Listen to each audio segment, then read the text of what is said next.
We've got, is it Andrew? You there? Yeah. Hi, you've been waiting a while. Thanks for waiting. Yeah.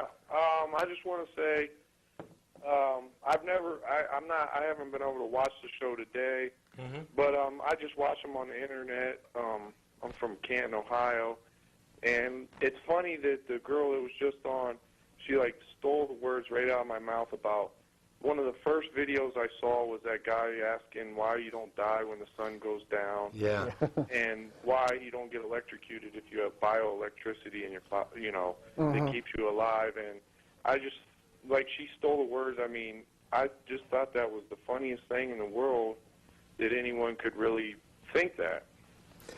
And you start to realize once you do this for a few years that you think you've heard the craziest stuff ever, and then someone else calls.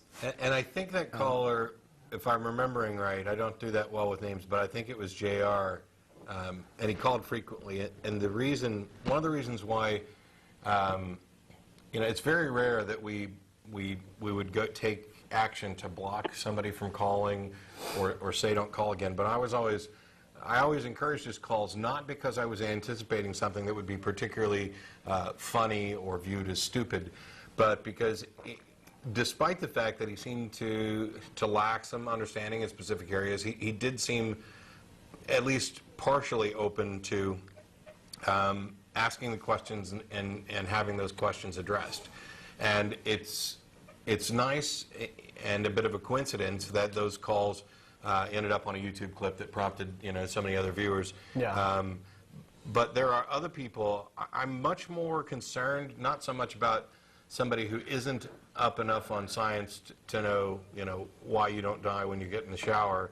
I'm far less concerned over those individuals than I am for the individuals who are adamant that they are right, that they have the moral high ground, that they are the chosen people of some divine being that is lifting them up to be an example to the world, that they should therefore disregard the rights and freedoms of others, and then enact legislation that does that.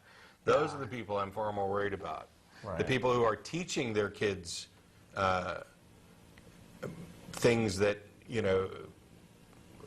may make them eventually ask questions like, why we don't die when the sun goes down, because they're not teaching their kids how to think, they're just teaching them what to think and filling their heads full of,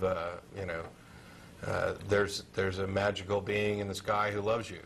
Yeah. And it kind of concerns me. Oh, go ahead. I'll let you finish. I'm sorry. I was just going to kind of say,